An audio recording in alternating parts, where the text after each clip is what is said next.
வணக்கம் நண்பர்களே. கெட்டிக்காரன் புழுகு 8 நாளைக்கு தான் தாங்கும் அப்படின்னு சொல்லிட்டு கிராமத்தில் ஒரு பழமொழி சொல்லுவாங்க. பாகிஸ்தான் வந்து பார்த்தீங்கன்னா ரொம்ப நாளாகவே ஒரு பொய் சொல்லிட்டு இருந்தாங்க. ஆபரேஷன் சிந்தூர் நடவடிக்கையில் இந்தியாவோட விமானங்களை நாங்கள் தான் சுட்டு வீழ்த்தினோம், இந்த போரில் நாங்கள் தான் ஜெயிச்சோம் அப்படின்னு சொன்னாங்க. அந்த குட்டு இப்போ சமீபத்தில் உடஞ்சி போச்சு.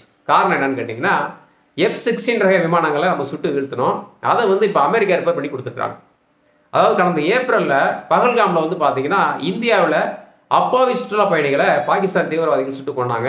அதுக்கு பதிலடியாக இந்திய ராணுவம் பாகிஸ்தான்லேயே போயிட்டு பாகிஸ்தான் தீவிரவாத குழுக்கள் அடித்தாங்க. அது மட்டும் இல்லை, சிந்து மாகாணத்தில் ஜஹோகாபாத்தில் ஒரு இடம் இருக்குது. அங்கே வந்து சபாஸ்ன்ற ஒரு ஏர் மிலிட்டரி பேஸ் இருக்குது. அங்கே நிப்பாட்டி வச்சிருந்த F-16 ரக விமானங்கள் அடிச்சுன்னு இருக்குனாங்க. அந்த ஏர் பேஸ் இருக்குனாங்க. அது மட்டும் இல்லை, ராவல்பிண்டியில் ஜவஹர்ஹான் சொல்லிட்டு ஒரு இடம் இருக்குது. இங்கே பார்த்தீங்கன்னா அமெரிக்காவோட ஹெர்குலிஸ் சொல்லக்கூடிய 130 அந்த ரக விமானங்கள் அடிச்சுன்னு இருக்குனாங்க.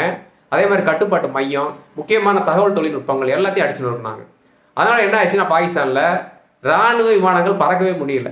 ஸோ இதை வந்து ரிப்பேர் பண்ணுறதுக்கு வந்து சீனா முன் வந்தாங்க. ஆனால் அமெரிக்கா என்ன சொல்லிட்டாங்கன்னா, F-16 ரக விமானங்கள் நாங்கள் கொடுத்தது, அதை வந்து சீனா ரிப்பேர் பார்த்துச்சுன்னா எங்களுடைய தொழில்நுட்பம்லாம் லீக் ஆயிரும், அதனால் நாங்களே பண்ணித்தரோம் சொல்லி ரொம்ப நாள் இழுத்து அடிச்சுக்கிட்டு இருந்தாங்க. இப்போ சமீபத்தில் வந்து பாகிஸ்தான் ராணுவ தளபதி அசீம் முனீர் வந்து ட்ரம்ப் கிட்ட போய் கேட்டிருக்காரு. உடனே அங்கேருந்து முக்கியமான தகவல் தொழில்நுட்ப ஆட்களெல்லாம் அனுப்பிச்சு இந்த பாகிஸ்தானுடைய ரிப்பேரை சரி பண்ணியிருக்காங்க.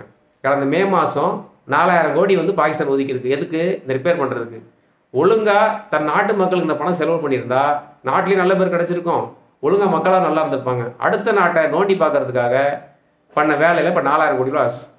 அதாவது சும்மா இருந்தாலே இந்த செலவு, இன்னும் நீங்கள் வலுவாக இறங்கினீங்கன்னா இந்தியா என்ன பண்ணுவாங்க?